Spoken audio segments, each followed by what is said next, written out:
જ્ઞાનીઓના જીવનમાં ડોકિયું કરવાનો પ્રયાસ ચાલુ છે. ડોકિયું તો થાય, પછી એના હૃદયમાં બિરાજીએ, પછી એના જ્ઞાનની સાથે આપણી વિશેષ જે દ્રષ્ટિ સમ્યક નેત્રે પહોંચી હોય એની સાથે સંધિ કરતા પ્રવેશીએ અને પછી ધીરે ધીરે આગળ વધતા અનુભવ દશા જે એમણે પ્રાપ્ત કરી છે તે સ્થિતિનું કંઈક સર્જન થવાનું, ભીતર કંઈક એવો ઉદ્યોગ શરૂ થાય તો યોગની ક્રિયામાં સહજપણે દાખલ થઈ શકાય. આ કરવાનું છે. એના વગર આ માનવ ભાવની સફળતા તો બિલકુલ સમજવી નહીં. કેટલું બી તપ કરતો હોય, આ કેટલું બી અધ્યાત્મને ગોલન કરતું હોય, જ્ઞાનીના હૃદયમાં પ્રવેશ એ મુખ્ય કર્તવ્ય છે. ખ્યાલ રાખો. અને બીજે ક્યાંય પ્રવેશ ન થઈ શકે સિવાય કે હૃદય. બહુ નરમ પણ છે, જ્ઞાનથી પરિપૂર્ણ છે, ઉપરની દશા છે અને બરોબર જેવું જોઈએ તેવું યોગ પણ છે. એટલે અને તે સહજ રીતે આપણે માનવના ભવમાં છીએ એટલે કોઈના પણ હૃદયમાં પ્રવેશ કરવો હોય તો માણસ જેટલો કોઈ હોશિયાર પ્રાણી વિશ્વમાં છે નહીં. પોતાની ગરજ હોય ત્યારે એવો દાખલ થાય ત્યારે જાણે કરે એને એમ લાગે કે ઓહો હો હો હો કેટલા ભાઈ સરસ. હજી દરવાજો છોડે એના પહેલાં તો જેને મળવા ગયો હોય તો કેટલા ચાંદ આપી દે, પણ એને ખબર નથી એ આવ્યો છે અને જે વાત કરી ગયો છે એવો છે નહીં ભીતર, કારણ કે માનવ છે. એ બધું શું વાત શું છે મહેન્દ્ર? માનવમાં આવું બધું લક્ષણ? તો કે હા, બાજુમાં કોઈ ઊભો તો પ્રાણી, એ કે વિશ્વાસ નહીં કરવાનો માનવને, તે કરતાં પ્રાણી સારું.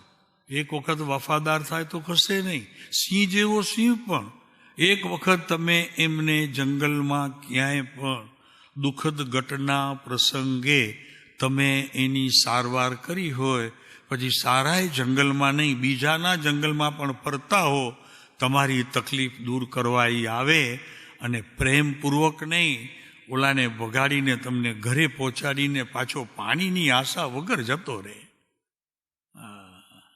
આ પ્રાણી અને આ માનવ.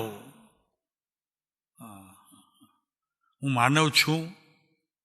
પહેલા પોતાને પૂછવું, હું માનવ છું? હા, દેખાવતું છું પણ ખબર નહીં ખરેખર છું કે નહીં. એની પરીક્ષા તો જગતના કોઈ જ્ઞાની ધર્માત્મા કરે અને કાં કોઈ અભ્યાસી કરે તો ખબર પે, નકા તો ખબર ન પે. વે હેકડો ને વત્તા એ બ્યો, વત્તા એ બ્યો ને કરે ત્ર્યો. આ માનવ દુષ્કર છે.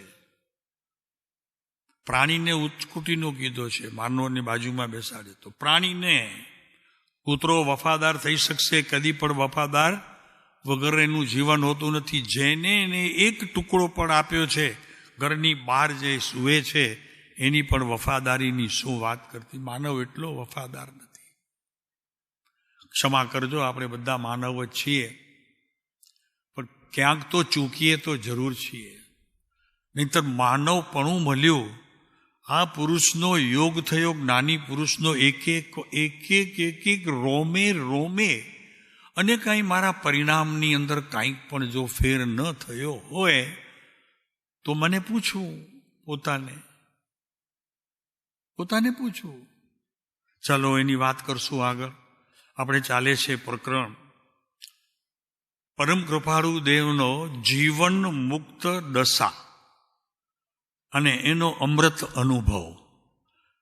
અને એના પહેલા આપણે જોયું કે કૃપાળુ દેવને જોઈએ છે શું? તો બધાને ખબર છે શું જોઈએ છે. કોણ આંગળી ઊંચી કરશે એની પાસેથી જવાબ લો. 1 2 3 બોલો, શું જોઈએ છે કૃપાળુ દેવને? હજી 4 દિવસ થયા, આજે ચોથો દિવસ છે. કૃપાળુ દેવને એવું તે શું જોઈએ છે કે જેની વાત આપણે આજે 4 દિવસ થયા કરીએ છીએ. છતાં અધૂરી છે. પૂરી થવાની તો એક જ લટ છે કે જેને આત્મા પ્રિય હશે, સંસાર પ્રિય નહીં હોય, એ પૂરી કરશે. બોલો, અહીંયા બહેનોમાં કોઈ કહેશે તું નહીં. આપણી વાત શું ચાલે છે દમયંતીબેન? આ 4 દિવસ થયા ચાલે છે કે મારે શું જ્ઞાનીઓ પાસેથી જોઈએ છે, જે સાધનના સહારે હું મોક્ષ માર્ગની અંદર પંથે પડું અને મુક્તિને વરું. અને આ 4 ગતિ જે છે એનો અભાવ થાય. ચાલે છે વાત. આજે 4થો દિવસ છે. નહીં સમજાવતી નથી દમયંતીબેન? હા, સરસ, બહુ સારું. હા, હવે ઉદાસીનતા આવે કેવી રીતે? તો હવે એ કહી દો. હવે તમે જમો છો ત્યારે ભૂખ લાગે છે કે ભૂખ લાગે છે ત્યારે જમો છો? શું કરે મહેન્દ્ર? ભૂખ લાગે ત્યારે જમીએ કે પછી શું કરે? અરે ભગવાન, આ સમય એટલા માટે છે, થોડા જણા છીએ, અનહદ શાંતિનો ભીતર અનુભવ કરવા માટે કોઈ વિશેષ પ્રયત્ન કરવો પડતો નથી. કોઈ મળતું નથી, કોઈ વાત બીજી પલટતું નથી, અથડાતો નથી. અને નિંદા ટીકા આમ એના વિષય નથી. પૂરી સંખ્યા જ આટલી છે, એક મુઠમાં આવી જાય એટલે. તો આનાથી ઉત્તમ સમય કયો હશે? તો અહીંયા ચાલે છે વાત અત્યારે કે કૃપાળુ દેવને ઉદાસીનતાની વાતનું વિશેષ કંઈક મહિમા આવ્યો છે. સુખ કી સહેલી, જ્યાં પૂર્વાચાર્યોએ કીધું હશે તે મારા પ્રભુને યાદ રહી ગયું. તો શું કીધું? સુખ કી સહેલી. એક મિનિટ બહેનોમાંથી દમયંતીબેન કહેશે સુખ કી સહેલી અકેલી ઉદાસીનતા. પછી આગળ બોલો. અધ્યાત્મની જનની કોણ? જનની માતા. જેનાથી અધ્યાત્મનો જન્મ થઈ, એ અધ્યાત્મના શિખરને પ્રાપ્ત કરી સમ્યક દર્શન રૂપી રત્નત્રયની પ્રાપ્તિ થયા પછી મુનિપદ ધારણ કરી અને મુક્તિના પંથે પરે. બાપુ, શું વાત છે! આ માર્ગ, અને એને માર્ગે ચડવું હોય તો કૃપાળુદેવ કહે છે કે સુખ કી સહેલી અકેલી ઉદાસીનતા. અકેલી સાહેબ, એમાં બીજો કોઈ બાંધછો નહીં. હવે ઉદાસની અહીંયા વાત કરે છે કે ઉદાસીનતા એટલે શું? તો પહેલામાં પહેલી વાત કરે છે કે આ તો નિર્વિકલ્પ સમાધિનો પાયો છે. તારામાં ઉદાસીનતાનો જન્મ થયો એટલે શું? તો કે જગતના સર્વ પદાર્થો તારા એક આત્મા છોડીને, જગતના સર્વ પદાર્થો તારા હાડકા માંસથી બનેલું આ ઇન્દ્રિયોના વિષયો, આ ખાવા પીવાની અનંત કાળમાં પ્રયત્ન કર્યા છતાં હજી પેટ ભરાયું નહીં. ભૂખ ભાંગી, તમારે પૂરું કરવું પડશે. ભૂખ ભાંગી, અને છતાં એને ભૂખ ભાંગવી એવા પ્રયત્ન કરવાનો આ પંચમ કાળની અંદર પરમ કૃપાળુ દેવે આપણને અવસર આપ્યો છે કે જો ખરેખર ભીતરની ભૂખ ભાંગવી હોય તો આ તારા હાથમાં અત્યારે પડ્યું છે. એને શાસ્ત્ર નથી કહેતા, એને અનુભવ પ્રકાશ કહીએ છીએ.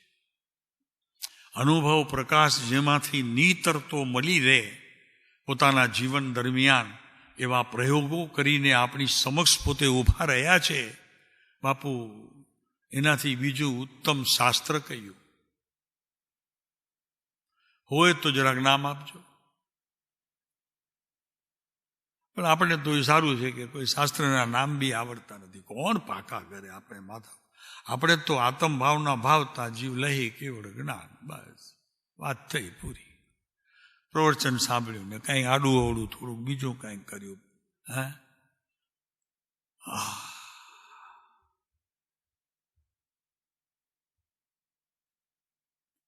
સંસારની અંદર એવી કોઈ વસ્તુ છે કે જે સહજમાં બની જાય છે, કોઈ પણ પ્રકારના કારણ વગર. ચાલો નાનો એવો ખાડો બનાવવો હોય ને તો આપણા કામ નથી. તરત જ માણસને બોલાવીએ, ઓલો કે 200 લે તો 200 તું જાન છોડા, તો એ તૈયારી છે મારી 200 આપવાની. પણ ચાલો આપણે આગળ જોઈશું, આપણે મૂળ વાતને છોડીએ નહીં. તો કૃપાળુ દેવના હાથમાં એક કવિતા આવીને એના ઉપરથી એમણે પોતાનો આત્મિક પ્રયોગ ઉદાસીનતાને લાવવાનો, અને એ ઉદાસીનતાની ગતિ જેમ જેમ વિશેષ કરીને પરિણમતી થાય તેમ તેમ શું થશે? આપને કેવું પડશે બધાને? અસંગતા. રાઈટ, એકદમ ખબર હતી. સાચું કહેવાનું, આ ઘરમાં ભગવાનનું ઘર છે. અસંગતા ખબર હતી. ઉદાસીનતાનો પ્રકાર વિશેષ જેને પ્રવર્તે તેને અસંગતા. એટલે શું? કોણ કહેશે? અસંગતા એટલે શું? બોલો બોલો બજાજભાઈ. કોઈનો સંગ નહીં તો કોઈકનો તો કરવાનો ને. કૃપાળુ દેવનો, એવા જ્ઞાનીઓનો નહીં કરવાનો.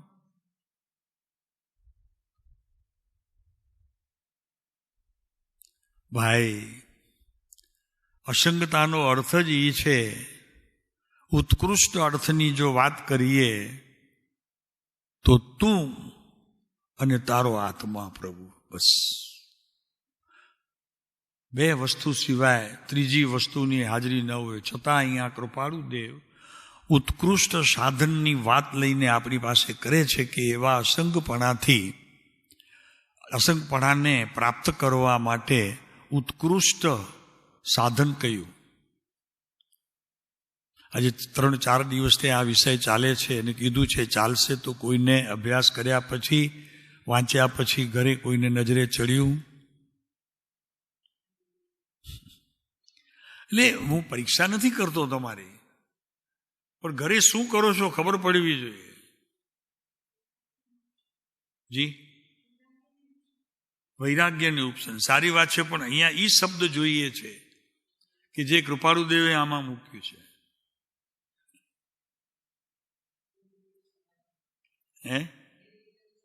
નિર્વિકલ્પ સમાધિ. બેસ્ટ. બધા 5 બોલ કીધા હતા. ખ્યાલ છે કોઈને? 5 બોલ લખી નાખ્યા છે. પેન્સિલ હાથમાં છે, વચનામૃત હાથમાં છે, નોટ કોઈના હાથમાં છે, લખી રાખી કોઈને? ભોજરાજભાઈ કેમ પ્રયોગ નથી કરવો? એમ નહીં, મને 5 બોલ જોઈશે. ભાઈ એક વસ્તુ સમજો ભાઈ, આપણને અહીંયા અત્યારે ક્લાસના રૂપમાં નથી ચાલતા કે હું તમને ભણાવું છું. હું તમને ભણાવતો નથી. વસ્તુ સ્થિતિનો વેપાર કેમ આત્માનો ચાલે છે એક વાત, કેમ ચાલવું જોઈએ નંબર 2, શું કેવી રીતે ચાલે તો મને મુક્તિ મળે. વ્રત તપ જપ બધું જ બરોબર છે, પણ એ સાધ્ય નથી, સાધન છે. ફરીને એક વખત ચાહે 99ની યાત્રા 20 વખત કરશો, એક વાત કહી દઈએ, અઘરી લાગશે જરી. કર્મનો એક અંશ પણ એનાથી જાય એવી જો માન્યતા લઈને જાય તો ઘટી જ નહીં, તો એ એમ ઊભી રહે. પણ હજી એટલું ખ્યાલ આવે કે એ 99 કે 110 કે 120 જે કંઈ યાત્રા કરીશ તો શુદ્ધ આત્માની સાથે કરીશ. કમસે કમ બીજા કોઈને નહીં પણ એને તો સાથે રાખીશ. એવી કોઈએ યાત્રા કરી? જે મારા સભાઓમાં પણ પૂછીએ તો આનો ઉત્તર મુશ્કેલ. જે સંઘ કાઢે છે, મોટા મોટા સંઘ કાઢી અને ધજાઓ ફરકાવે છે, એને પણ આ મુશ્કેલ છે પ્રભુ. હવે આ અહીંયા સહેલું છે, એ કરવું નથી, એની વાત અહીંયા કૃપાળુ દેવ કરે છે. આપણા સુખ કી સહેલી અકેલી ઉદાસીનતા અધ્યાત્મની જનની. તો અધ્યાત્મની વાતો કરે છે ને, ઘણી વાતો કરે છે અધ્યાત્મની. તો હવે ક્રિયા ગમતી નથી એટલે થોડી ઘણી કરતા હતા એ છોડી. પેલા આ નહોતું સમજાણું કૃપાળુદેવ ઉપર દોષ આપીને એ છોડી. કાનજી સ્વામીને પકડીને એ છોડી. તો કે એ તો ના પાડે છે જ્ઞાનીઓ બધા. ભાઈ ના પાડવાનું કારણ એ તો તપાસ. કાંઈ એમને એમ ના નથી પાડતા, કંઈ ગાડા થયા છે જ્ઞાનીઓ. કાનજી સ્વામી, બેનશ્રી બેન, પરમ કૃપાળુદેવ કે જે બીજા એ ગુરુઓ પાસેથી જેણે સાધ્ય સ્થિતિને પ્રાપ્ત કરવા માટે યશ સાધનને પ્રયોગ કરીને જેણે ખરેખર પડખું સેવ્યું છે એવા સંતો કંઈ એમ કે ભાઈ ભક્તિ કરો છો ઘરે? નહીં ને. આ જરૂર ન હોય ને, ભક્તિમાં હું છે. અને આનંદજીએ કીધું છે ભક્તિ શું અધિક મુજ, આ મુક્તિ શું અધિક તુજ ભક્તિ મન બસ. હવે એ તો છે નહીં, મુક્તિ જોઈતી નથી એટલે ભક્તિ ક્યાંથી કરે? અને ભક્તિમાં થોડું જ છે કઈ. ચાલો આપણે વાત કરશું આગળ. આ તો બધું વચમાં આવે, હા, એટલે કેવું પડે. તો કે છે કે આ નિર્વિકલ્પ સમાધિનો જે પ્રકાર છે, નિર્વિકલ્પ સમાધિ એ ખરેખર અધ્યાત્મની ચાવી છે. અધ્યાત્મની ચાવી કે જેનાથી પ્રભુના હૃદયમાં પ્રવેશ કરવાનો અધિકાર પ્રાપ્ત થાય છે. શું કહ્યું? પ્રભુના હૃદયમાં સ્થાન મેળવવા માટે જો ઉત્કૃષ્ટમાં ઉત્કૃષ્ટ કોઈ સાધન હોય તો તે આ છે. શું કીધું? કોણ કહેશે? સાધન અત્યારે કહી દીધું, બરોબર ને? તો પ્રયાસ, પ્રયોગ કેટલું કર્યું? એટલે એમ ન થાય કે અહીંયાથી હું 1 કલાક આ સમજાવું અને આપણને એમ થાય કે નહીં આ તો એના કરતાં આટલું લાંબુ કોણ ચાલે. એના કરતાં આત્મા કરવાનું. આપણને બીજી ચિંતા તો નહીં. આત્મા મળી જાય. આત્મા એને પોકારીએ તો હાથમાં ના આવે. કોણે કીધું? આવશે. પણ પોકારવાની સ્થિતિનું સર્જન જ્ઞાનીઓના સંસ્કારોથી પડે છે. જ્યાં ખ્યાલ રહે, જાગૃતિ રહે. અને સંસ્કારોનો પરિચય એમની નજીક જવાથી મળે છે. હવે પોતે અત્યારે છે નહીં, પણ પોતે જીવેલું જીવન એક પળ એમની પાસે અત્યારે લખી કરીને આપણને સામે આપી છે. આખું વચનામૃત આટલા પાનાનું. કેટલા પાના છે મને યાદ નથી, યાદ જોઈ તો લો. કેટલા પાના? 800.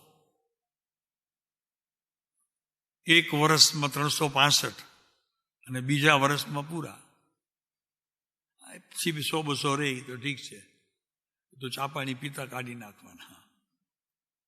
નહીં ભાઈ, આ સમય હાથમાં નહીં ચડે પ્રભુ. સીધી વાત છે.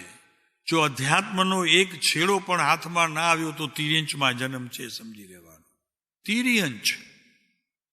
માનવ ભવ તો દૂર, દેવલોક તો દૂર, સીધો તિર્યંચ. ભવ જ તિર્યંચનો છે. જ્ઞાનીઓના હૃદયમાં અંશે પણ પ્રવેશ કરનારને માનવ ભવ મળશે, ફરી બીજા ભાવમાં માનવ ભાવ મળશે. એટલે કૃપાળુદેવ આના ઉપર વિશેષ વજન આપે છે. આવી વિકલ્પ, નિર્વિકલ્પ સમાધિ એ કંઈ ખાવાના ખેલ નથી.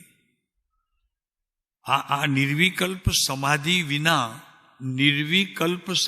વિના આ 2 બોલ કે જે ઉદાસીનતા લાવવી છે, અને જે અસંગપણું પ્રાપ્ત થાય તો ઉદાસીનતા આવે, તો મુશ્કેલ છે. આ પ્રયોગ કરવામાં આપણે જો જરી પાછા પડ્યા તો આ નિર્વિકલ્પ સમાધિ એટલે જ્ઞાનનો કોઈક એક અંશ પણ આત્માની પ્રત્યેક પર્યાયને સ્પર્શ વિનાનો, શું કીધું ફરીને, સ્પર્શ વિનાનો એક અવસ્થા શ્વાસ લે સાથે સ્પર્શનો પણ અનુભવ વિના એ પર્યાય જો વહી ગઈ તો ફરી સમજી લેજે તે ઘણું ખોયું, કેમ કે એ પર્યાય ફરી હવે આવવી મુશ્કેલ છે. કેમ કે તને સંતોષ છે, સેટિસ્ફેક્શન છે તને કે મેં અત્યારે કરી લીધી ને થઈ છે નહીં, કેમ કે એનો બીજા જ સમયે એનો તને અનુભવ થાય છે અને એ થયો દેખાણું નહીં. ભાઈ, આ જૈન માર્ગ છે, વિતરાગ માર્ગની ધાર છે. ધાર પર ચાલતા દેખ બાજીગરા, એવી આ વાત છે જૈન દર્શનની અંદર. જૈન દર્શનની અંદર પ્રત્યેક કાર્ય તલવારની ધાર ઉપર ચાલવા જેવી કઠણ કે અકળ નથી, સરળ છે, પણ એની કળ આવવી જોઈએ. ચલાય તલવારની ધાર પર ચાલવું હોય તો શું થાય? પગના 2 ફાડિયા, 2 હોય ને 3 થઈ જાય, એક વધી જાય, કામ લાગે મુશ્કેલીના સમયે. પ્રભુ વિચાર કરતું નાથ. તો એની વાત આપણે આગળ ચલાવશું. તો પહેલો બોલ આપણે લીધો તો કે નિર્વિકલ્પ સમાધિની પ્રાપ્તિનો પ્રયોગ નિરંતર જીવે કરવા જેવો છે. નિર્વિકલ્પ સમાધિ, જ્ઞાનની પ્રત્યેક અવસ્થાનું પરિણમન સમયે સમયે થઈ રહ્યું છે. એ તો અહીંયા બધા જ જાણે છે, દ્રવ્ય ગુણ પર્યાયથી થઈ રહ્યું છે. બરોબર છે? હા, દ્રવ્ય કોને કેવું એ પ્રશ્ન કોઈને ખ્યાલ છે? દ્રવ્ય કોને કેવું? બોલો મહેશભાઈ. અનંત ગુણોનો ભંડાર, પછી દ્રવ્ય, પછી ગુણ,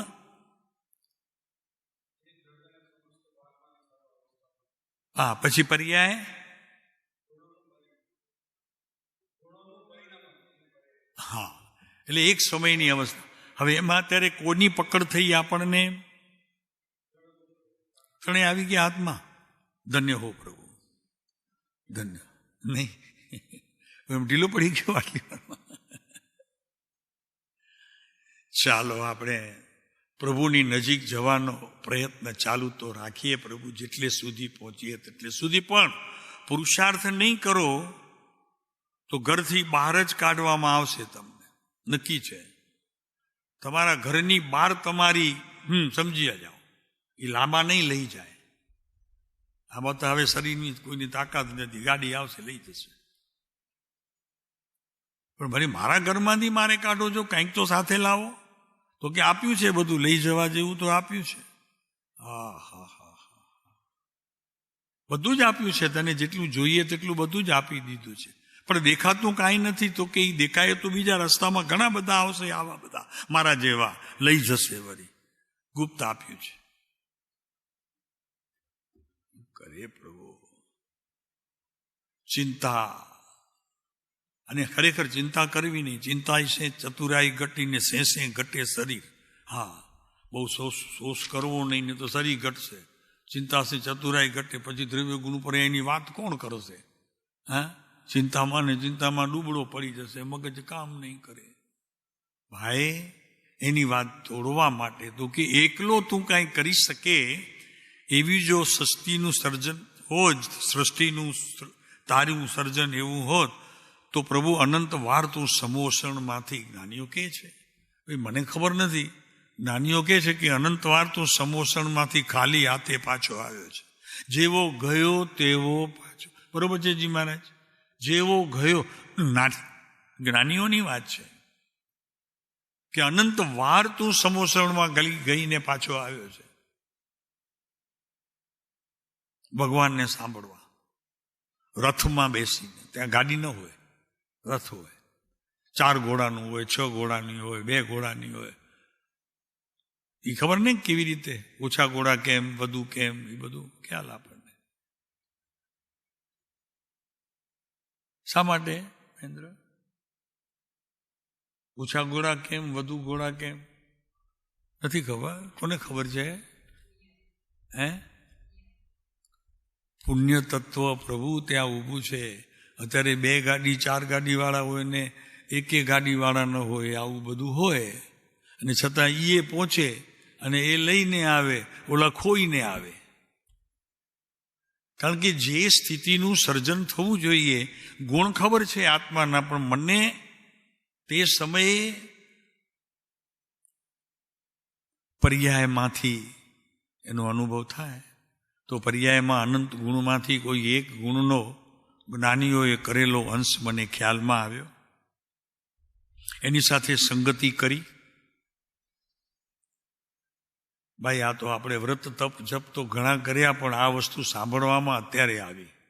પણ આવી તો ખરી અત્યારે, હાથમાં તો આવી અત્યારે, પણ એ ભાગ્ય. શું ગુજરાતભાઈ, કોણ આવ્યું, કોણ ગયું, કોણે શું લખાવ્યું, કોણે શું આપ્યું, આ બધા હિસાબ બાપુ કરવાવાળા કરે. આપણને શું છે, મજા કરો ને, આવશે એ પોતા માટે, જશે એ પોતા માટે, રહેશે એ પોતા. હમણાં એમને નહોતું જવું જોઈતું, નકામી ગાડી કરીને ગયા. કેટલી શાંતિ છે જુઓ ને અહીંયા અત્યારે. કી છે મને અમારા કાને આવે એ વાત. આ ગાડીમાં ગયા ને બધા તો અત્યારે કિનારા કી મારા જેવા તો કે અહીંયા આટલી શાંતિને જોઈને મુંબઈમાં તો ગલીએ ગલીએ. શું છે ગલીએ ગલીએ? તો કે વાત કરવા જેવી નથી. હા, અરે ભાઈ તું રહ્યો, તું શું કરવાનું છું એ કે પેલા નોટ આપ તારી. તું રહ્યો એ શું કરવાનું છે એ નોટ આપ. આ વઢવાણ અમારી નથી. જ્ઞાનીઓ વાત કરીને કહે છે કે અમે કેટલા વર્ષ પછી, કૃપાળુદેવ લખે છે કે કેટલા વર્ષ પછી, જન્મ પછી સમ્યક દર્શનની ભૂમિકાને ઓળખ્યા. પેલા ઓળખાણ માટે બધું આવશે. આ ચાલશે આખું વર્ષ. હવે આ જ ચાલશે. મારે એ પંથે જવું છે ને જી મારે, એટલે ચાલશે હવે. અને જોઉં છું તમને આનંદ બહુ આવે છે, શ્રવણ સારી રીતે થાય છે. ચલો, તો અહીંયા કહે છે કે પરમ કૃપાળુ દેવનો જીવન મુક્ત દશાનો અમૃત અનુભવ. ચેપ્ટર ઈ છે અમૃત અનુભવ. એની વાત કરશે કૃપાળુ દેવ આપણને. સાહેબ આપ કેવી રીતે મેળવ્યું, આત્માનો અનુભવ કેવી રીતે મેળવ્યું, તો એની આગળ કે છે. તો એક જ અમૃતચંદ્ર આચાર્યનું સમયસારના કળશની અંદર એક નાનું શ્લોક નહીં, પણ એક નાની લીટી લીધી, એમાં એ કામે ચડી ગયા. મને આખી અત્યારે સમયસારનું સાર ખબર છે. તો કે વેદ જ્ઞાન કર્યા કરવાનું, વાંધો નહીં, ચાલ્યા કરશે. કરો વેદ જ્ઞાન, કરો, વાંધો નહીં. પેલા પાણીથી જલનો વિભાગ છે એ છૂટ કરો, એને છૂટો કરવાનો પ્રયત્ન કરો. કે પાણીનું જે ઘન ભાગ છે અને પ્રવાહી છે એ બેને જુદા કરો. ચાલો એ વાતમાં નથી, પણ હું આપણને કૃપાળુદેવની વાત કરું છે. તો અહીંયા કહે છે કૃપાળુદેવ અમૃતચંદ્ર આચાર્યની વાત લઈને કરે છે સમયસારની અંદર. એક નાની લીટી છે, શુદ્ધ સ્વભાવ નિયત સહી મુક્ત એવ. કોને શબ્દ આવડે છે આંગળી ઊંચી કરી શકશે, એનો અર્થ કરે છે કોઈ? હા બોલો. શુદ્ધ સ્વભાવે મુક્તિનું કારણ. એ તો અર્થ કયો એનો. હવે ભાવ કયો, ભાવ પછી અનુભવ કયો તમારો. રોજ કેટલો સમય બેસો છો, શું કરો છો, એ બધું કયો, એટલે લોકોને જરી ખ્યાલ આવે. બીજા પ્રયોગમાં જોડાય ને. પછી શબ્દનો અર્થ કરવો સહેલું છે, પણ એ અર્થમાં પ્રવેશ્યા પછી એની ક્રિયા કરવી, એ જો ન આવડે તો અર્થનો તો કાંઈ અર્થ જ નથી. ચાલો આપણે આગળ જોઈશું. શુદ્ધ સ્વભાવ નિયત સહી મુક્ત એવ. અમૃતચંદ્ર આચાર્યનું આ કળશ છે, એમાં એક લીટી આપણે કીધી છે અને કૃપાળુદેવે એને પકડી છે. જી મહારાજ, કૃપાળુદેવે આ લીટીને પકડીને પુરુષાર્થના માર્ગે આગળ વધ્યા. બોલો, આપણે કોની આંગળી પકડી કોઈ નહીં.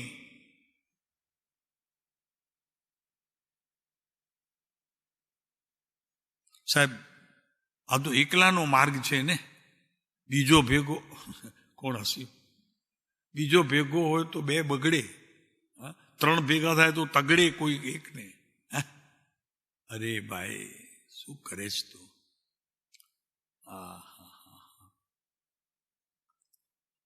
કૃપાળુ દેવે પણ પોતાના જીવનની અંદર સૌથી પ્રથમ જે અત્યારે આ વાત કરી, એ વાતમાં બધા જ મળીને અહીંયા અમે 6 બોલ એના ઉતાર્યા છે. એ 6 બોલની અંદર કૃપાળુ દેવે સમ્યક નેત્રરૂપી પોતાની દ્રષ્ટિ ત્યાં સ્થાપિત કરી દીધી. તો પહેલા 6 બોલના હું તમને નામ આપી જઉં છું. સૌથી પહેલા કૃપાળુદેવે નિર્વિકલ્પ સમાધિની પ્રાપ્તિ કરવાનો પ્રયોગ કર્યો. હવે એમાં એકલા બેસવાનું હોય છે, કોઈ શાસ્ત્રનું ચિંતન કરવાનું નથી. શાસ્ત્રનું કોઈ એક વાક્ય પકડી શકો, પણ એ વાક્યથી તમે એનો અર્થ બીજો કરી ન શકો, જે છે એ જ બસ છે. તો કોણે શરૂઆત કરી? અત્યારે આટલા વર્ષમાં કૃપાળુદેવ મળ્યા પછી પહેલી વાત કૃપાળુદેવ લખે, નિર્વિકલ્પ સમાધિની પ્રાપ્તિ થાય. શા માટે? કે જેને સુખની સહેલી અકેલી ઉદાસીનતા, અને એ ઉદાસીનતાથી અસંગપણું, અને અસંગપણું પછી આત્માની પ્રાપ્તિનો જોગ. એટલે છેલ્લો બોલ આવે છે, 7મો બોલ છે. કૃપાળુદેવ લખે છે, આ વિશ્વની અંદર એવી સ્થિતિનું સર્જન થાય, એનો શ્વાસ જ છેલ્લો હોય. પછી શ્વાસ લેવાની વસ્તુ સદાને માટે આઉટ. બસ પછી શ્વાસ લેવાનું એ જીવને કોઈ પણ ભાવમાં નહીં, શ્વાસ જ નહીં. શ્વાસ દુઃખદાયક છે, અને મને શ્વાસ ના આવે તો કેટલા ડોક્ટર બદલી, સાહેબ શ્વાસ નથી બદલી લેવાતો બધો. બરોબર છે મહેન્દ્ર? શ્વાસ લેવાતું નથી. આ આવીને તૂટી જાય છે, પછી વાત નથી થઈ શકતી, વિચારણા નથી થઈ શકતી, ખાવાનું પચતું નથી, અનેક રોગ ઉત્પન્ન થાય છે. જૈન દર્શન એમ કે છે કે એને સૂકવે છૂટવું, એ બહુ ખરાબ છે. બોલીએ એવા જ્ઞાની ધર્માત્માઓનું શું છે? શું કે છે? ભુજમાં તો બધા સમ્યક દ્રષ્ટિ છે કે નહીં? શું કરે? તો બોલીએ, નિર્વિકલ્પ સમાધિની શરૂઆતથી આ માર્ગમાં જે કંઈ પણ છે તેનો ધીરે ધીરે ધીરે ધીરે અનુભૂતિ થઈ કરીને પછી મુક્તિના છેલ્લો મુક્તિનો શ્વાસ પ્રગટ અનુભૂતિ સ્વરૂપ અને છેલ્લો શ્વાસ લેવામાં આવે છે, જેને જ્ઞાનીઓ સિદ્ધલોક કહે છે. પછી એને શ્વાસ લેવાની જરૂર નથી, શ્વાસ બગડે નહીં, ડોક્ટરને બોલાવવા પડે નહીં, ટેબ્લેટ ખાવી પડે નહીં, શરીરમાં થાક લાગે નહીં, ઘણા બધા ફાયદા છે. શરીરનું કહીએ ભેગું, શ્વાસ લેવામાં કંઈક તકલીફ થતી હોય તો બધા અંદરમાં ડોક્ટરો બધી કેવી ઓલું ઘુસાડે છે અંદરમાં, અહીંયા સુધી બધું નાખીને બધી કેવી વેદનાનું કામ છે. એટલે શ્વાસ લેવાનું ચૂકતા નહીં ક્યારે, ખ્યાલ રાખજો. બરોબર છે? આ વાત બરોબર છે? શિખામણ જ્ઞાનીઓ કહે છે શ્વાસ લેવાનું ચૂકતા નહીં, કેમ કે એને છોડવું છે. નહીં સમજાય અત્યારે, કાંઈ વાંધો નહીં, આગળ સમજાશે. તો કૃપાળુદેવની વાત લેતા કહીએ કે પહેલા નિર્વિકલ્પ સમાધિની પ્રાપ્તિ થવાનો પ્રયોગ એમણે આચર્યો. શું કર્યું? જંગલમાં ગયા. જ્યારે પણ અવસર મળે એકલા વવાનિયાના જંગલોમાં, અગર જ્યાં પણ ગયા હોય ત્યાં જંગલોમાં એકલા રહે. અહીંયા તો આ ઢગલાબંધ જંગલ પડ્યું છે. કોઈ ગયું?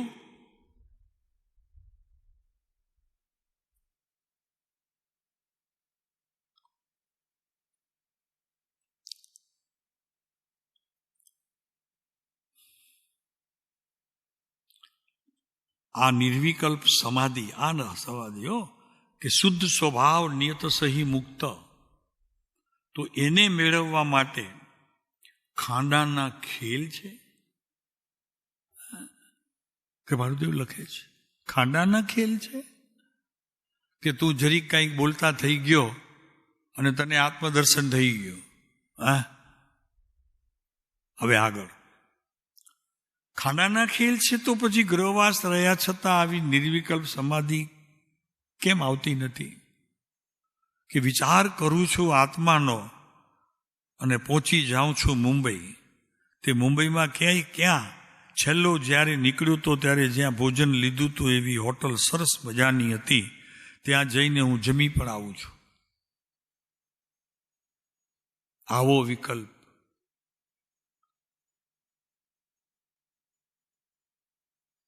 સારા મોલમાં ગયો હું તો હજી મને એ ઓલું ઉત્કૃષ્ટ કોટીની સાડીઓ પડી હતી, તે હજી મને ઓલું કબાટ યાદ છે. એમાં છે ને ઓલી ત્રીજી પડી હતી, તમે જોઈ? ત્રીજી બહુ સરસ હતી એકદમ. મેં તમને કીધું પણ આ મને લઈ આપો. એ બધું યાદ છે. પણ અહીંયા પહેલે દિવસે આવ્યો ને નક્કી કર્યું કે મારે આ પ્રભુને મળવું છે ખાલી. અત્યારે મળ્યા? ભાઈ ખ્યાલ રાખજો, આ અહીંયા બેઠા છે ને ભગવાન, એ ભગવાન પાસે તમે ગમે તેટલું માગશો ને તો બિલકુલ નહીં આપે તમને. તો કે મારા હકની બહારની વસ્તુ છે, મારી પાસે હું કોઈને છે એ મારી પાસે આપી શકું નહીં. જી મહારાજ, બરોબર છે.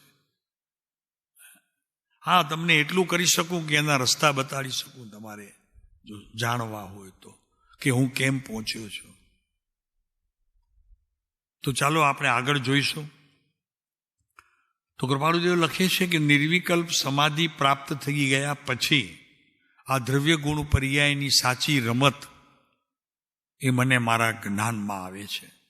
ત્યારે જ આવે છે, એનાથી પહેલા નથી આવતી. સુખ કી સહેલી અકેલી ઉદાસીનતા, ઉદાસપણાનો ભાવ આવ્યા વગર આ અધ્યાત્મ તમને પ્રિય કદી પણ હોઈ શકે નહીં. 3 કાળમાં નહીં હોઈ શકે, ગમે તેટલા માથા પછાડશો. બરોબર છે? બરોબર છે?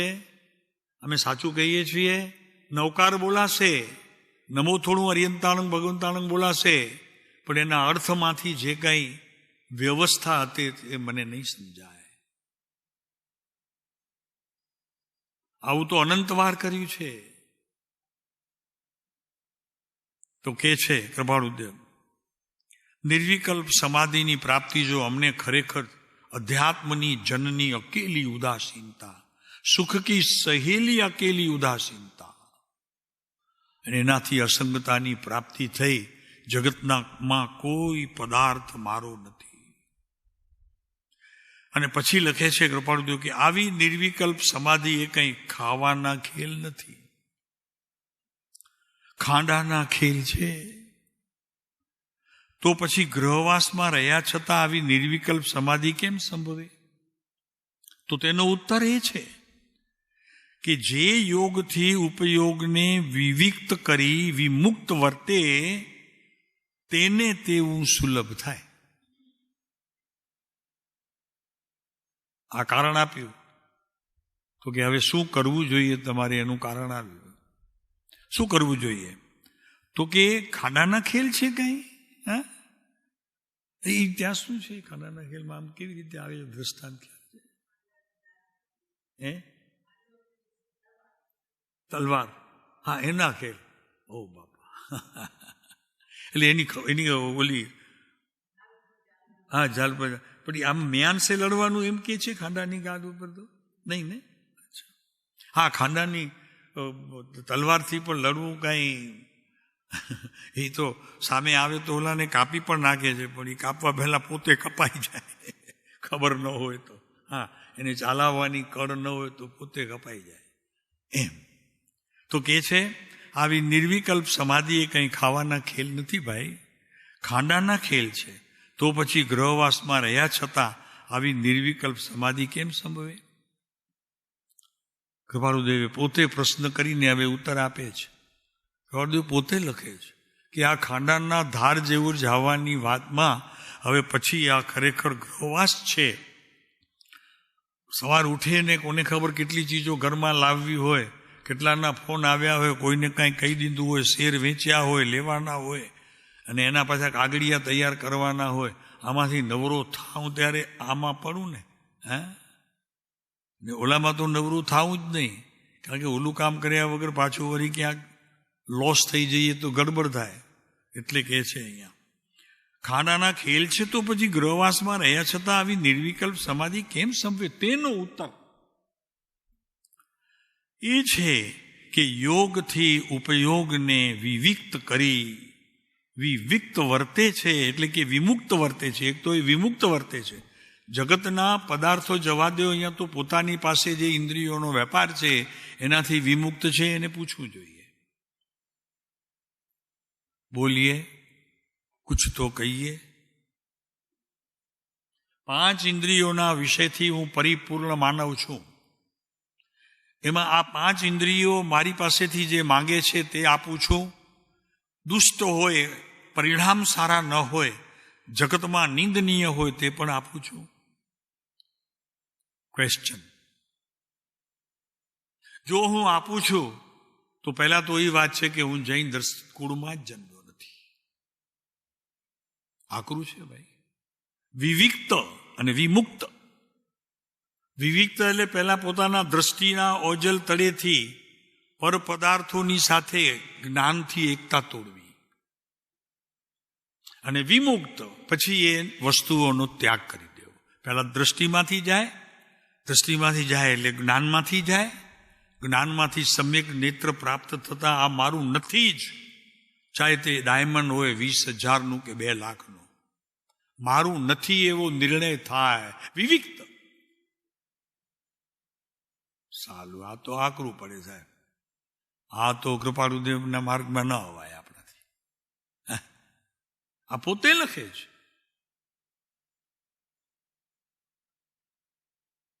હાલો, તો ખાનાના ખેલ છે તો પછી ગ્રહવાસમાં રહ્યા છતાં આવી નિર્વિકલ્પ સમાધિ કેમ સંભવે? અને નિર્વિકલ્પ સમાધિ વગર અસંગપણું હોય નહીં, અને અસંગપણું ન હોય તો ઉદાસીનતા આવે નહીં, અને ઉદાસીનતા આવે નહીં તો આત્મા પકડમાં આવે નહીં, સમ્યક દર્શન થાય નહીં, અને મિથ્યા દ્રષ્ટિ બળુકો થઈને ઉપરથી ઘા કરે. વિશેષ થયું આ છે. પર પદાર્થની સાથે એકતા તોડવા પહેલા 5 ઇન્દ્રિયોના વિષયને આમાં મારા કાંઈ છે નહીં, હું કોઈનો છું નહીં, એના પ્રત્યે ઉદાસ ભાવ આવવો જોઈએ. એટલે ઉદાસીનતાએ જગ્યા કોની લીધી? તો કે પર પદાર્થની સાથે એકતા તોડીને. જો આ સાધુ સંત છે ક્યાંય પોતાનું માનતા જ નથી, જ્યાં હોય ત્યાં બધું છેલ્લું મૂકીને વયા જાય, કારણ કે છે જ નહીં પોતાની પાસે કાંઈ. આ બધું જ સમાજનું છે, સમાજને સોંપીને હાલ્યા જવાનું. આશ્રમનું છે, બધું આશ્રમને સોંપીને વયા જવાનું. કઠણ છે ભાઈ, ભોજાઈભાઈ કઠણ છે. વિતરાગ માર્ગની ધાર જ કઠણ છે. તો ઉત્તર એ છે કે યોગથી ઉપયોગને વિવિક્ત કરી વિભિક્ત વર્તે છે. યોગ દ્વારા મન એક, વચન અને પછી શરીર. અત્યારે આ 3 જ યોગ લઈ અને પછી યોગની ભૂમિકા યોગ દ્રષ્ટિ સમુચયની અંદર વિશેષ કરીને, અને બીજા ઘણા શાસ્ત્રો છે ત્યાં યોગની ક્રિયા, યોગ સાર છે આખો આપણી પાસે. તો એમાંથી એક યોગ કરવો, પણ પહેલા મનને, વચનને અને શરીરના 5 ઇન્દ્રિયોના વિષયને. મનથી થતો રોગ, કેટલું મનથી પાપ કરી લે છે ખબર છે? કેટલું થઈ શકે છે પાપ મનથી? વચન બોલ્યા નથી હજી, વચન બોલવાની તૈયારી કરો છો એવો જ્ઞાનનો પડતો પડછાયો, માત્ર પડતો પડછાયો પણ તમને નરક સુધીની યાત્રા કરાવી શકે છે. કૃપાળુદેવ લખે છે. આ બધા કૃપાળુદેવના વચનો છે ભાઈ. સુખ કી સહેલી અકેલી ઉદાસીનતા, અધ્યાત્મની જનની તે ઉદાસીનતા.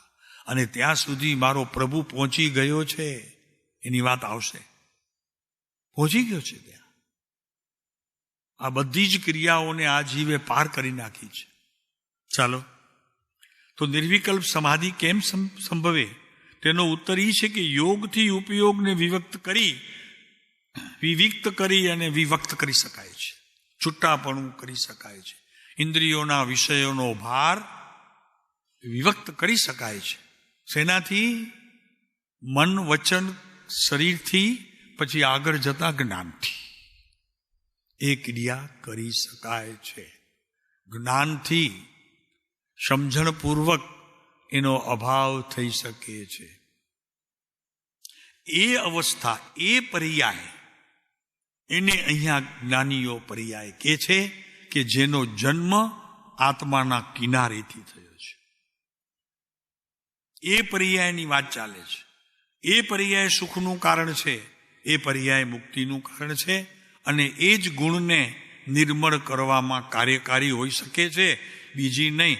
ગુણ અનંત છે દ્રવ્યમાં, પણ કોઈ ગુણ તમને પર્યાયની શુદ્ધિ વગર અને ગુણની સાચી સમજણ વગર બિલકુલ એ કાર્યકારી થતું નથી. ખ્યાલ રાખજો, ક્ષયોપશમથી કાંઈ નથી. જ્ઞાનના ક્ષયોપશમમાં કાંઈ છે નહીં. અને જ્ઞાન તો પડ્યું છે ક્ષયોપશમ રૂપે તો અજ્ઞાનીને 4 ગતિ ફરનાર અનંતકાળ ત્રિલોકમાં. ક્યાં શું કરશે શું એને?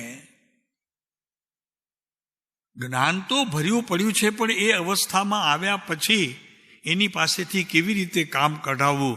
તો કે 5 ઇન્દ્રિયોના વિષયને બાળી નાખવા ઉપયોગ દ્વારા. એ યોગ પહેલો, ઉપયોગ દ્વારા તેનો અભાવ કરી લેવો. કોઈ પણ પ્રકારની ઈચ્છા નહીં. ઈચ્છાઓનો અભાવ એને તોડવા માટે સૌથી ઉત્કૃષ્ટ છે. આજે સાંજના ભેલ બનાવશું, આવી જજો જમવા માટે. જીભ લડકે કે નહીં? હવે આવા જંગલમાં ભેલ મળે મજા પડી જાય. ક્યાં ગયા મહેશભાઈ? ઓ મહેશભાઈ, ભેલ જે દિવસે તે દિવસે મજા પડી જાય. મને તો પડે છે, બીજાને ખબર નથી, કેમ કે હું ખાતો નથી એટલે મને ખબર. શું કરે પ્રભુ? ઇન્દ્રિયોના વિષય મન વચન કાયાના યોગને કંટ્રોલમાં લેવા, ત્યારે ઉદાસીનતાનો અર્થ સમજાણો. ગુણ તો ભર્યા પડ્યા છે ભાઈ, ગુણને બહારથી લાવવાની જરૂર નથી તારે. સમજી લે હજી એક વખત, અભ્યાસ કરીને ગુણ લેવાતા નથી. એ તો તારી ભીતર સંપત્તિ પડી છે, અનાદિની પડી છે. તો તારે શું કરવું છે હવે? બરોબર છે? ગુણ અનંત પડ્યા છે તારી પાસે, ગુણનો તો પિંડ છો તું.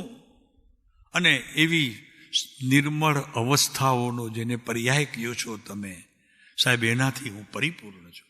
મારી કોઈ પર્યાય અશુદ્ધ છે જ નહીં. અશુદ્ધ કરવા વાળો હું પાડો આ બેઠો, મોટો પાડો. એને અશુદ્ધ કરું છું, પછી એને શુદ્ધ કરવા પ્રયત્ન કરું છું. તારી ભલી થાય. આવા ધંધા કરી તું પેલા અશુદ્ધ કરે.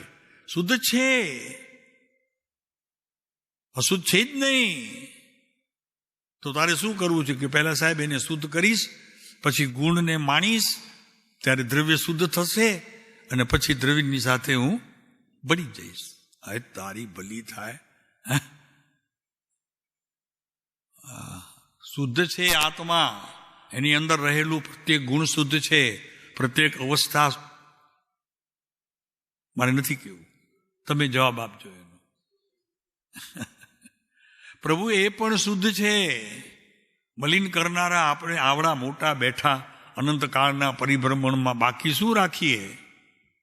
એ કેટલું રંગી દઈએ. અરે ન મળે રંગવાળા પાસે તો મારી પાસે હજારો નહીં કરોડો રંગ છે. જેવી ભૂમિકામાં તેવી રીતે આપતો રહીશ. અત્યારે માનવ છું, પછી દેવ થઈશ, ત્યારે ઘણા આપી દઈશ. ચિંતા ન કરતું. સમજાય છે? પ્રભુ, માર્ગ તો સહેલો છે, કેમ કે તમારી પ્રોપર્ટી છે. એટલે એક ગુણ આત્માના તમારી ભીતર અત્યારે પણ વ્યવસ્થિત પડ્યા છે. કોઈ આગા પાછા થતા નથી. મજા જુઓ. અને એને મેળવનાવાળી પર્યાય પણ જો તું જેમ છે તેમ સમજવા પ્રયત્ન કરે, શુદ્ધ જ છે, એ અશુદ્ધ થઈ જ નથી એવો અંદરથી રડકાર આવે. પ્રભુ તને એને પણ કાંઈ નહીં કરવું પડે, અને આત્માના અનંત ગુણને પણ કાંઈ કરવું નહીં પડે.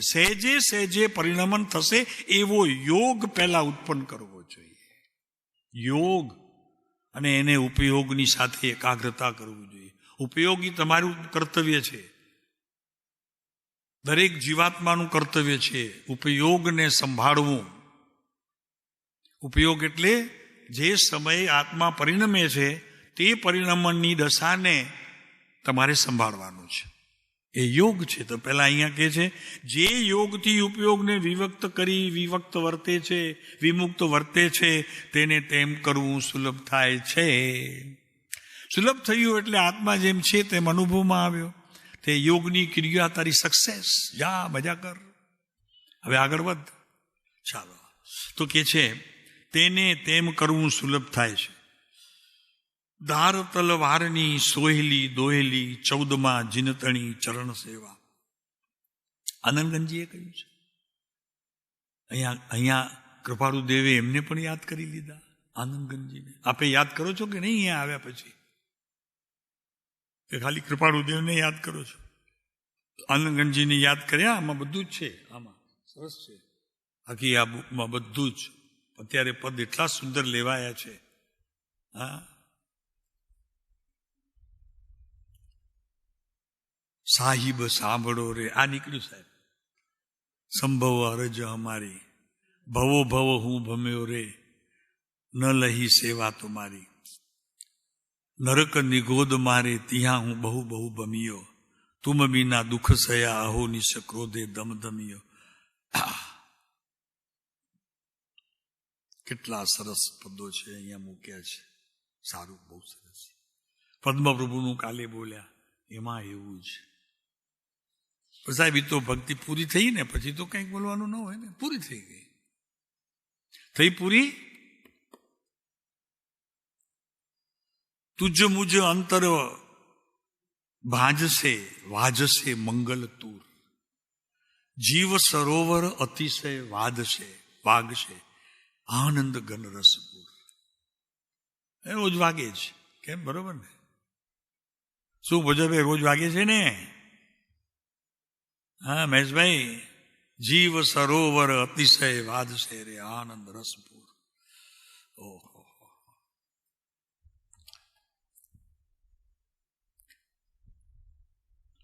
ગ્રંથ ઉકતે કરી પંડિત જન કહ્યો, અંતરભંગ સુઅંગ.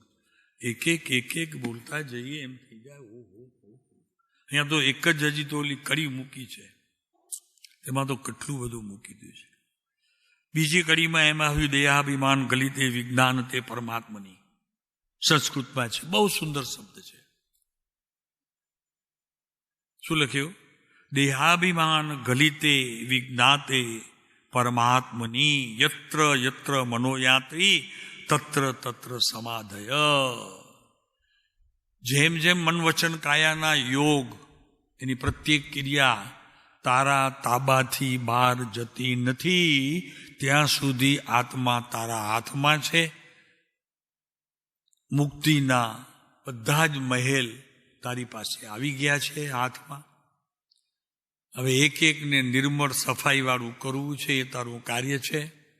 તો એ દ્રવ્યગુણ પર્યાય દ્વારા થઈ શકશે. દ્રવ્યગુણ પર્યાય દેખાય છે, એમાં કાંઈ તારે નવું જ્ઞાન નાખવું નથી, નવી કોઈ અવસ્થાઓ ટાંકવી નથી, નવો કોઈ બીજું કાંઈ જ કરવું નથી. છે એનાથી ઉપયોગ સ્વરૂપે કરી અને સમ્યક નેત્રે તેને અનુભવમાં લઈ અને ભીતર રહેલું જે ખરેખર કચરો છે, નબળાઈઓ છે, એને સાફ કરવાનું કામ તારે કરવાનું છે. એટલે અહીંયા કૃપાળુદેવ કહે છે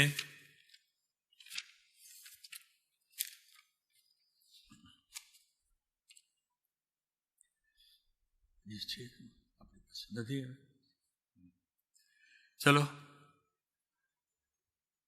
જેમ જેમ વધતા જઈશું આગળ આગળ તેમ ત્રુટીઓ નીકળતી જાય તો સારી વાત છે. આપણા જીવનમાંથી નવું કાંઈ સમજવું નથી, જૂનું જે પડ્યું છે તે કેમ જાય તેની તૈયારી કરવાની છે. સૌથી પહેલા આ છે. ઠીક છે જી મહારાજ? નવું સમજવા કરતા જૂનું જે ગંદકીથી પરિપૂર્ણ બધું પડ્યું છે, મારો અત્યારે પણ જે ભાવ બગાડે છે, વાંચન કરતા, ધ્યાનમાં બેસતા, એને નજરકેદ કરતા, અને એ અવસ્થાઓ મારા તાબામાં રહેતી નથી, તો એ અવસ્થાના બગાડથી આખું મારું દ્રવ્ય અને એના ગુણ પણ ખરેખર મલિનના અવસ્થાને પામે છે. તો સૌથી પહેલાં મને એની શુદ્ધિકરણ કરવાની સૌથી પ્રથમ આવશ્યકતા છે.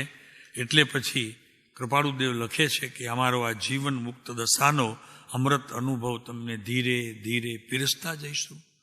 તો એક વાત સમજી લીધું, કાંઈ કરવાનું નથી. જે કંઈ ઉદયમાં આવે છે તે જો ખરેખર ગંદુ હોય તો એને એક બાજુ કાઢી હલસેલી અને હવે ન આવે તેવી પોતાના શુદ્ધાત્માની દ્રઢ વિષયથી આજ હું છું, બીજું હું હોઈ શકું નહીં. જેથી બહારની ગંદકી, મમકાર, અહંકાર જે કાંઈ પણ આવતું હોય બધું અટકે. મારું કર્તવ્ય એટલું છે, કોઈને સફાઈ કરવી નથી, દ્રવ્ય ગુણ પર્યાયને મારે ગાવા પણ નથી. એ તો છે, હવે એ મલિન અવસ્થામાં છે, તેને મને નિર્મળ કરવા છે. અને મલિન અવસ્થામાં ખરેખર તો જોવામાં આવે દ્રષ્ટિના વિષયમાં તો એ પણ છે નહીં, એને મલિન કરવાની મારામાં કેપેસિટી છે. બોલો, વાત સાચી? મહેન્દ્ર, કેપેસિટી છે મારી પાસે, એને મલિન કરી શકું છું. હવે જો મલિન કરી શકે છે તો સ્વચ્છ કેમ કરી શકતો નથી?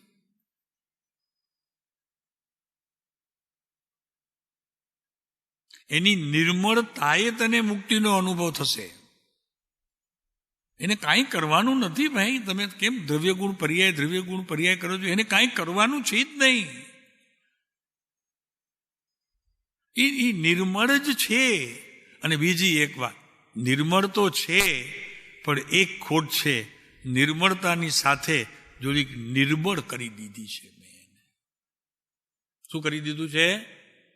નિર્બળ કરી દીધી છે. જાણે કરે એમાં હું કરી શકીશ જ નહીં એવા પ્રકારનો મેં એમાં કચરો ભરી દીધો છે, અને એનાથી જ મને સંસાર છે.